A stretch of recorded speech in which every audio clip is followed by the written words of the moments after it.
Lagi bersama saya Melinda Victoria Henuk. Saya mahasiswa Universitas Nusa Cendana Kupang, Fakultas Keguruan Ilmu Pendidikan, Program Studi Guru Sekolah Dasar. Apa kabar kalian hari ini? Ibu berharap kita semua dalam keadaan sehat, walaupun di tengah pandemi COVID-19 seperti ini, tetapi tidak membatasi kita untuk tetap semangat belajar dengan menggunakan metode daring. Nah, anak-anak, sebelum kita memulai pembelajaran kita hari ini, Ibu mengajak kita semua untuk mengucap syukur kepada Tuhan dengan berdoa sesuai dengan keyakinan dan kepercayaan kita masing-masing. Berdoa mulai. Berdoa selesai. Baik anak-anak, silakan mengisi absen pada link absen yang sudah Ibu kirimkan melalui via WhatsApp. Nah, anak-anak, di video kali ini Ibu membawa materi kelas 6, tema 9 tentang menjelajah angkasa luar, subtema 2 tentang benda angkasa luar dan rahasianya, pembelajaran 1 dengan kompetensi dasar 3.7, menjelaskan sistem tata surya dan karakteristik anggota tata surya. 4.7, membuat model sistem tata surya. Tujuan pembelajaran yang akan kita capai hari ini, yang pertama, dengan menggali informasi dari bacaan, siswa mampu menjelaskan sistem tata surya dan karakteristik anggota tata surya atau bintang. Yang kedua, dengan melengkapi tabel perbandingan jarak antara planet yang satu dengan yang lainnya dari matahari, siswa mampu mengurutkan planet anggota tata surya menuju jaraknya dengan matahari. Selamat menyaksikan.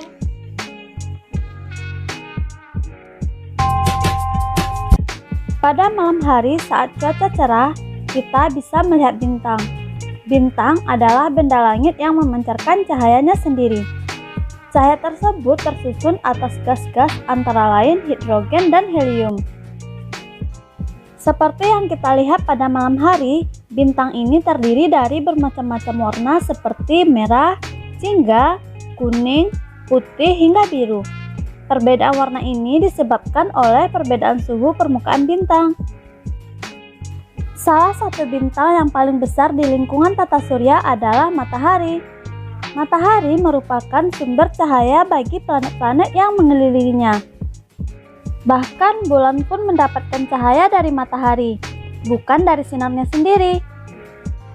Mengapa matahari disebut sebagai bintang? Karena matahari mampu memancarkan cahayanya sendiri, sehingga disebut dengan bintang. Matahari merupakan bintang yang paling dekat dengan bumi. Hal ini menyebabkan cahaya matahari tampak lebih terang dari bumi. Ukuran matahari pun juga tampak lebih besar jika kita lihat dari bumi. Oh iya, gaya dari gravitasi matahari ini lebih kurang 28 kali lebih besar daripada gravitasi bumi. Gaya gravitasi tersebut menyebabkan gaya tarik-menarik antara matahari dengan planet-planet dan benda langit lainnya. Hal inilah yang menyebabkan matahari menjadi pusat tata surya yang dikelilingi oleh 8 planet. Kedelapan planet tersebut memiliki jarak yang bervariasi dari matahari. Ini adalah tabel tentang jarak matahari dengan planet-planet lainnya. Silahkan dibaca ya.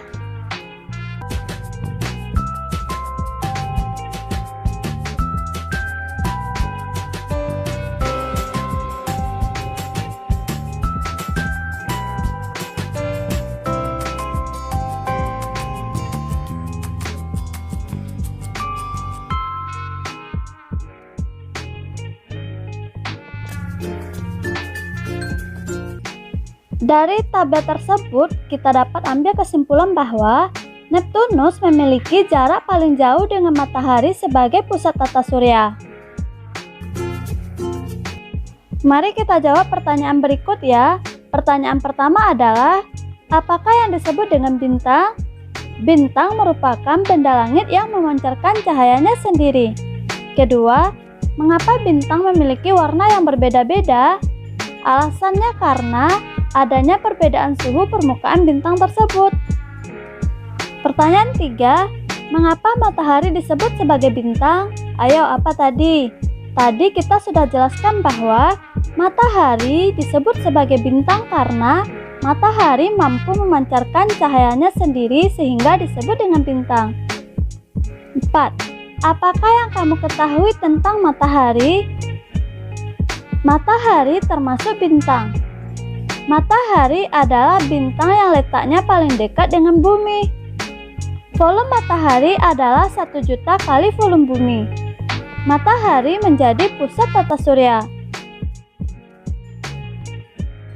Kita dapat ambil kesimpulan fakta tentang bintang yaitu bintang memancarkan cahaya sendiri. 2. Cahaya bintang tersusun atas gas hidrogen dan helium. 3. Bintang memiliki warna bermacam-macam. 4. Perbedaan warna pada bintang berdasarkan perbedaan suhu permukaan. 5. Matahari termasuk bintang. 6. Matahari adalah bintang paling dekat dengan bumi. 7. Matahari memiliki volume 1 juta kali bumi. 8. Gaya gravitasi matahari 28 kali bumi. Kita lanjutkan ke bahasa Indonesia ya tentang teks fiksi. Pada pertemuan sebelumnya kita sudah membahas tentang teks fiksi. Teks fiksi adalah teks yang berisi tentang imajinasi pengarang. Berikut ini adalah contoh dari teks fiksi. Judulnya adalah Langit di Wairebo. Pada suatu hari, Gita dan keluarganya menginap di kampung terpencil yaitu Kampung Wairebo. Kampung Wairebo terletak di ketinggian 1.200 meter di atas permukaan laut. Kampung ini bagian dari Desa Satarlenda, Kecamatan Satarmese, Kabupaten Manggarai Barat, Flores, Nusa Tenggara Timur. Perjuangan mereka menuju kampung ini sungguh butuh perjuangan, sehingga membuat Gita hampir patah semangat.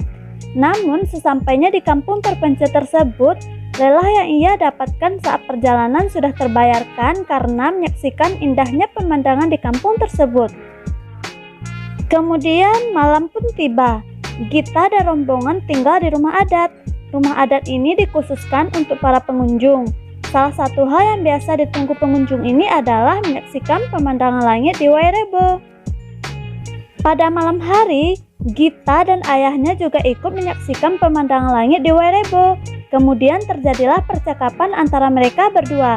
Yuk kita saksikan. Ayah, mengapa baru kali ini Gita dapat melihat bintang sebanyak dan seterang ini? Mengapa kita tidak pernah melihatnya ketika berada di luar rumah kita? Bukankah seharusnya kita dapat melihat bintang di mana saja? Pertanyaan menarik, Gita.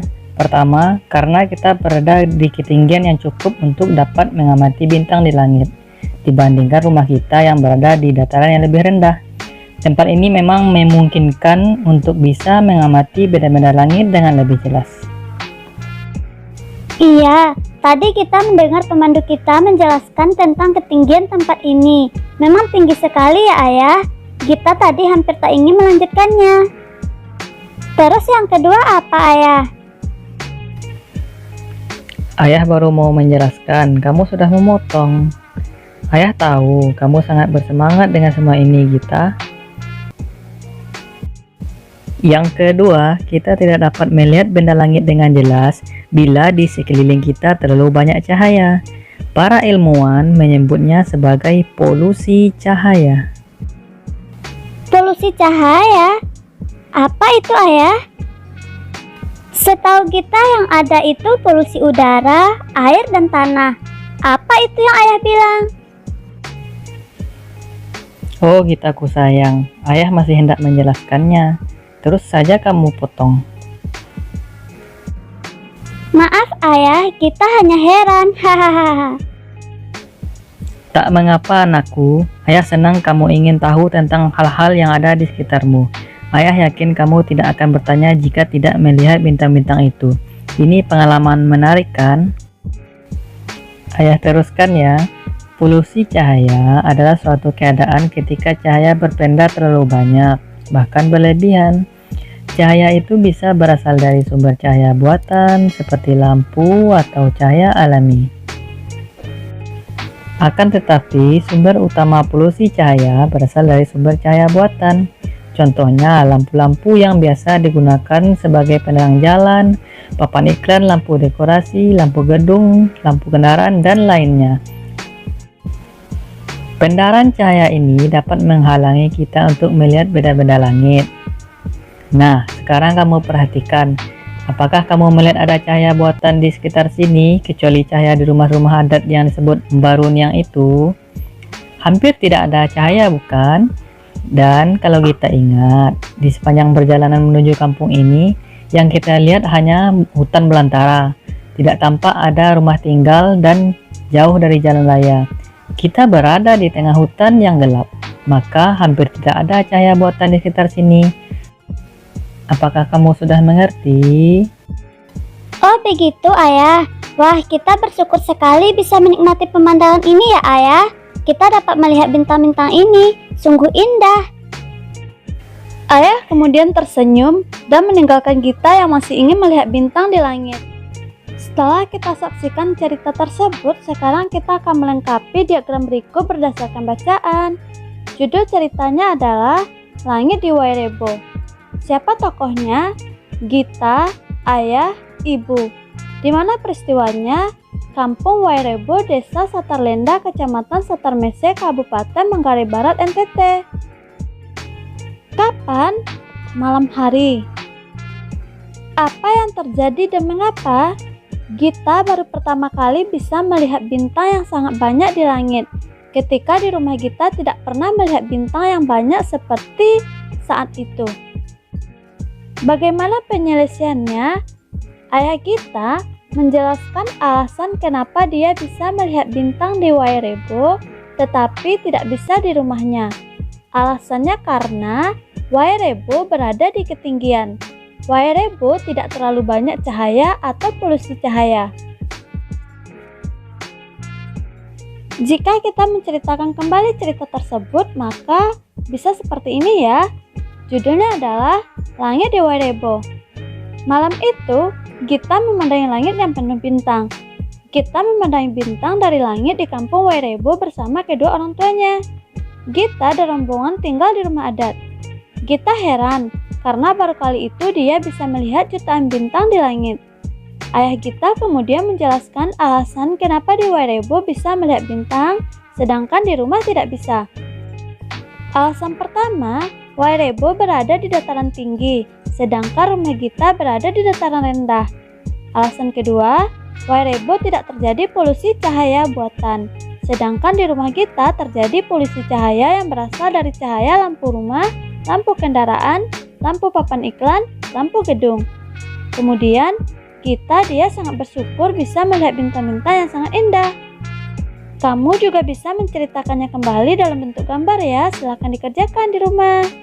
Pelajaran kita hari ini semoga bermanfaat untuk kita semua. Banyak kekurangan, Ibu mohon maaf.